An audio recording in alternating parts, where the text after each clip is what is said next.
You're following a trail through the trees, and the light is starting to change. It's 40,000 years ago, and Nock just realized none of these trees look familiar anymore. No map, no compass, no glowing dot on a screen telling him exactly where he stands.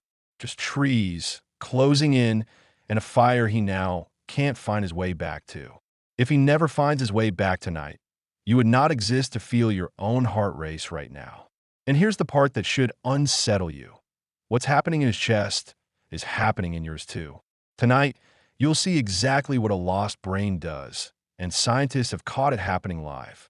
And the answer is stranger, older, and closer to home than you'd ever guess. Every single one of your ancestors, across 40,000 years, faced this same moment and somehow made it through. An hour earlier, Nock was chasing a deer, eyes locked on its tail, not the path. Clouds slid over the sun, and with them, every shadow he'd been using to steer by disappeared. When he finally stopped, the deer was gone, and so, somehow, was every landmark he knew. His heart rate spikes. His vision narrows. This is the exact moment fear takes the wheel. Then versus you today, you felt this exact jolt in a parking garage that suddenly looks wrong. For Nock, that jolt isn't embarrassing. It's the difference between finding the fire and freezing tonight. Even 4-year-old children show a specific, deep fear of getting lost in the woods, researchers have found. Search and rescue researchers actually have a name for what's happening inside his skull right now. They call it woods shock, a wave of fear so strong it can erase your own reasoning. In 2013, psychologist Kenneth Hill studied lost hunters in Nova Scotia and found a striking pattern. A little fear sharpens the mind. Too much fear, and the mind simply stops working well. Even seasoned outdoorsmen, Hill found, can forget places they've walked past 100 times before. Fear tells you to run. Every study on getting lost says the smartest move is to stop. Hill studied over 800 real lost person cases. Only 2 people had chosen to simply wait it out. Knowing this, Nock forces his legs to stay still for one long, difficult moment before moving again. So Nock forces himself to stay calm and walk in what feels like a straight line. But without the sun to guide him, his straight line is quietly curving into a circle. In 2009, researchers actually tested this. They blindfolded people and asked them to walk straight. Jan Simmons' team at the Max Planck Institute watched every single person walk in tight circles. The drift wasn't caused by one leg being stronger. It was small, random errors piling up with every single step. Then they sent people into a real forest. On sunny days, they walked in almost straight lines. On cloudy days, with no sun to check against, the same people drifted back in circles. The same team tested a desert too. Under clear stars, people walked straight. Under thick cloud, they circled again. Overhead, Nock's sky is exactly that kind of gray. His body doesn't know it's circling yet. He passes a twisted, split tree. 20 minutes later, he passes what looks like the same tree. It is the same tree. He's been walking, exhausted, in one long, invisible loop. Then versus you today. Hikers lost in whiteout snowstorms still circle back to their own footprints. For the first time, Nock looks down, not around, and studies the ground beneath his feet.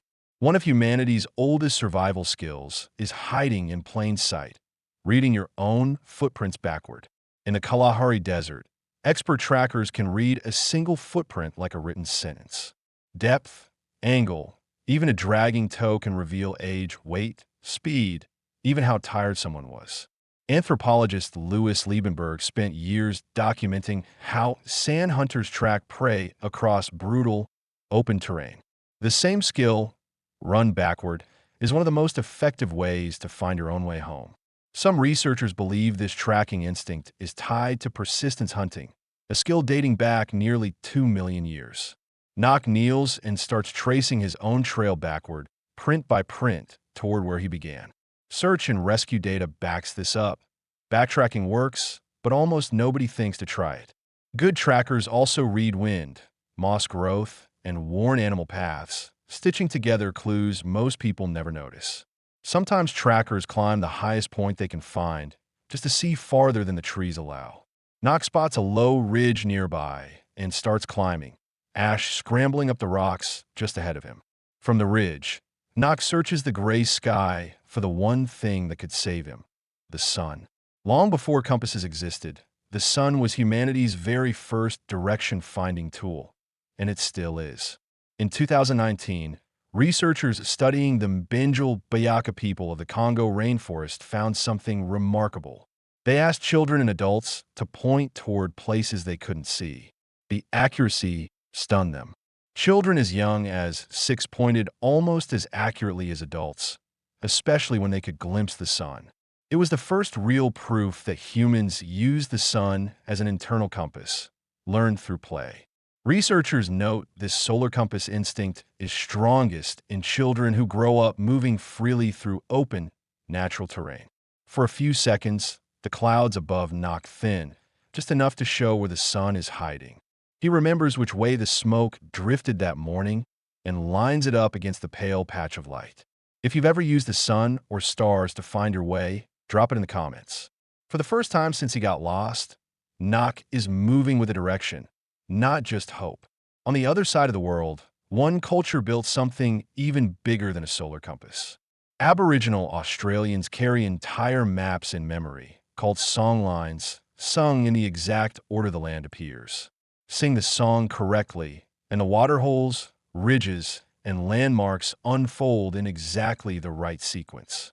One single songline, the Black Duck Route, stretches more than 300 kilometers across the landscape. Researchers estimate this navigation system has been maintained, corrected, and passed down for around 65,000 years. If a singer gets a landmark wrong, others correct it on the spot, keeping the whole map accurate for generations. We don't know Nock's exact songs, but he's likely doing something close to this without even naming it. A cluster of rocks, a bent tree, a stream bend, each one a note in a private, memorized song. This time, when he passes the twisted tree again, he recognizes it on purpose, not by accident. Then, faintly, carried on the wind, Nock catches the one smell that means everything: wood smoke. He breaks into a run, and for the first time in hours, fear turns into pure hope. And then, there it is, the fire, small figures moving around it, exactly where he left it. Every muscle in his body finally unclenches at once. This is what relief actually feels like. The others rush toward him, relief spreading across their faces just as fast as it does across his. A small child breaks away from the group and wraps both arms tightly around Nock's legs. Then versus you today. Modern search teams reunite lost hikers with loved ones in almost the exact same way. In U.S. national parks alone, researchers found roughly 3,000 rescues happen every single year. And the vast majority of those lost people are found alive within 24 hours, just like Nock. One single year of these rescues cost the U.S. National Park Service nearly $4 million. Nock collapses by the fire, Ash pressed into his lap, someone pressing water into his shaking hands. Nobody scolds him. They just sit close, the same way people do for someone who survived something big. Here's something researchers noticed. People lost with even one companion panic far less than people lost alone. Ash never once left his side out there, and maybe that mattered more than anyone realizes. So here's the real reframe. The panic you'd feel lost tonight is the exact same panic Nock felt. Forgers felt it. Trackers felt it. Songline keepers felt it. And tonight, so would you. But here's the twist. The tools change completely. Compass, sextant, satellites, GPS in your pocket. In 2017, researchers found something unsettling. Your brain's own inner compass switches off when GPS is doing the work. Neuroscientist Veronique Bobot found that people who stop navigating for themselves show real changes in that same brain region. Bobot's research also shows navigation skill typically peaks around age 19, then quietly declines if unused. The same brain region Nock just used to survive the forest is quietly going unused in yours. You still have Nock's brain. The compass, the tracker's eye, the memory for landmarks, all of it. You've just handed most of it over to a satellite 30,000 kilometers over your head. The fear that saved Nock's life tonight is still sitting somewhere inside your own chest and used. Same human, different world. If you've ever felt that jolt of panic in an unfamiliar place, you already know exactly what Nock felt. Subscribe for the next true story of how ancient humans actually survive being human. Next time, another impossible night, another thing your ancestors somehow found a way to survive. And now, you know exactly what your body is still built to do whenever you finally get lost.